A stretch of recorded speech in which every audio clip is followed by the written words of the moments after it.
Today on Trash Panda Off-Road, we're going to discuss the two most common lifts used on the Geo Tracker and Suzuki Sidekicks. The spacer lift and the body lift.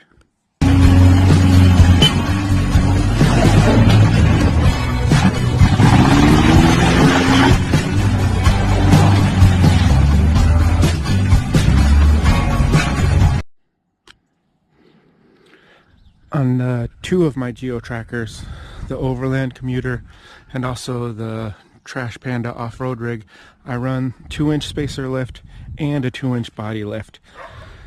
This rig is running 33-inch tires. That rig has got the fenders cut out huge in order to fit 35s, but it is basically the same lift. First we'll start with the body lift. Body lift, usually about $100. I get most of my stuff through Low Range, but you can find them on Amazon or other sources like that. Basically, a body lift is exactly what it says. It takes these little spacers right there and puts them at all the points where the body contacts the frame. It also comes with a small spacer that goes right here that always comes out and gets lost. Neither of my rigs have them anymore. It's supposed to be glued in there and it never stays. Advantage of the body lift is that it keeps your suspension geometry the same. It's really simple to do. They're really inexpensive. Some of the disadvantages are they're a pain in the butt to put in because you have to lift the body and then get it all lined back up again. Also, your bumpers no longer line up. As you can see now, there's a permanent gap here. And then on the back, I was able to push it on there far enough, but you can see the gap still here and here. As well as a couple other things you have to worry about when doing a body lift are your shifters and your your shifters. So for my 5-speed here, I actually did not extend this bar. I just cut this out and kept a short shifter. I did, however, have to extend this bar for the transfer case because it gets down, it basically sucks 2 inches up from it.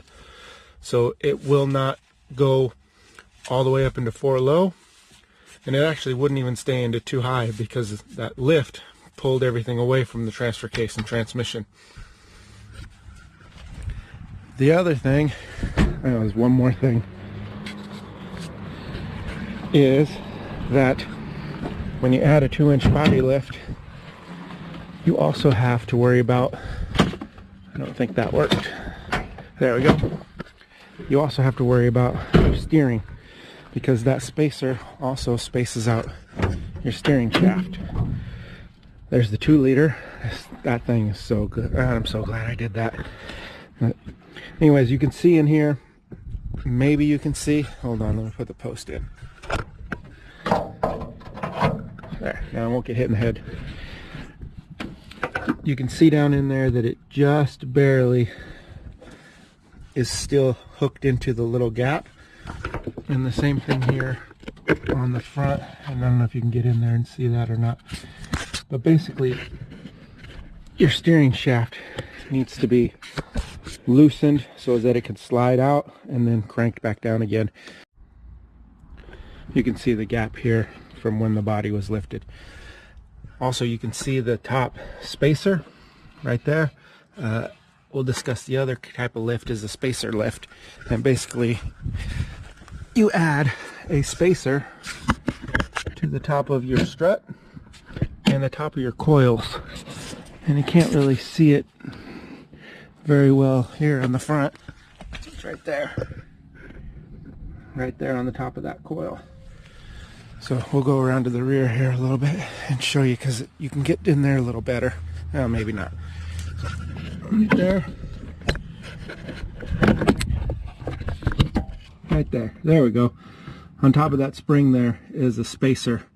You get 3, 1 for each spring, and then the 2 that go onto the strut. Those are also about $100–120, depending on where you get them from. Really pretty easy to install. Drop the springs out, put them back in. Not a big deal. And then they give you new hardware, and as low range actually gives you the drill bit you need to put this new hardware in.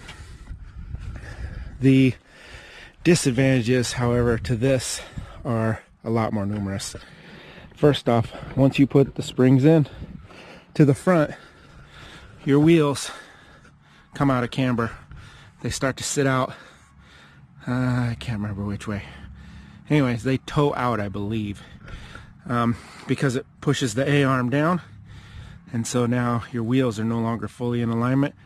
These ones aren't bad. I do have camber bolts in, so there's a second part of that means that you have to buy special camber bolts to put into your struts, or you can hog out the holes and slot them out, and that will also do it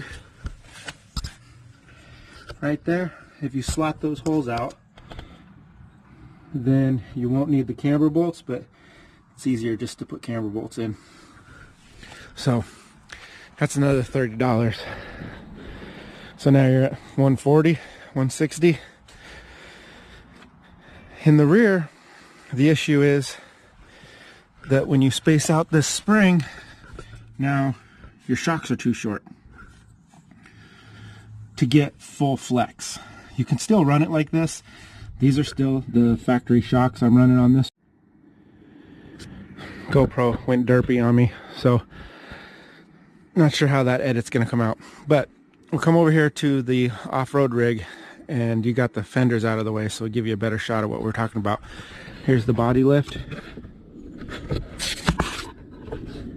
Right there.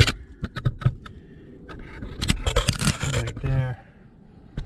So those are a bit of a pain in the butt to get on there. And then the spacer lift right there, and then this top spacer up there. This one also has camber bolts in to get this thing to go straightened out. Another issue with running this kind of lift, the spacer lift, is your CV angles change. So it's no longer straight across, now it's down a little bit. I haven't had much of an issue with that, luckily, but some people do have issues with the axles popping out. So in the rear here on this rig, these are shocks off of a two-wheel drive F-150, and they're longer and they bolt in the same way. So that takes care of needing the spacer.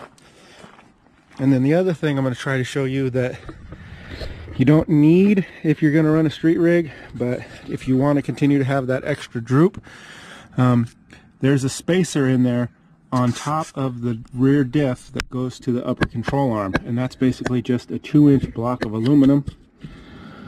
And I run it on this rig but not on the other rig. Let's see if I can get the camera in there for you.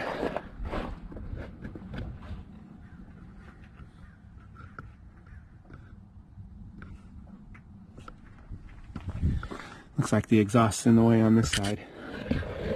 Right there. There you go. So that 2-inch block of aluminum there, I think that's another 60 bucks. So honestly, by the time, if you want to do it quote unquote correctly, by the time you get the spacer lift in with the lift, the new shocks, the rear control arm spacer, and your camber bolts, you're probably running a little closer to $200. And then you'll probably need an alignment and all kinds of other stuff. So though everybody says, hey, get this lift, it's way cheaper and way better, in the long run it actually turns out to be a little bit more expensive than just running the straight body lift. I ran them both because I want to run big tires. So you guys know that on a stock rig you can only run 235s. This rig here, I'm running a 35-inch tire. And then on the overland / commuter rig, we're running 33-inch tires. So if you choose to run just a spacer lift or just a body lift, you can usually get away with running 31s. Body lift is going to be the cheaper way to do it, a little bit easier work-wise and not as much parts. So hopefully this makes an explanation to you guys of the two different types of lifts that everybody talks about. I see it all the time on the groups, and I get questions on Instagram and stuff. Hey, I got a Geo or I got a Sidekick. What lift do you recommend? You know, so this is a quick walkthrough of the two different types of lifts. Both of them are pretty easy to install. Can be done in a day or two. Actually, it didn't take 2 days. It should take you 1 day. You should be able to do it in an afternoon. The body lift is a little harder to install because you have to keep everything lined up and get it all lined back up again once you unhook everything. But in terms of the wiring and stuff, most of that stuff reaches. There is a video on my channel of when I installed this body lift, so go ahead and check that out if you'd like some more information on that. Other than that, guys, thanks a lot for watching. Follow along Trash Panda Off-Road on the Instagram. Subscribe to the channel, and I will see you guys in the next one.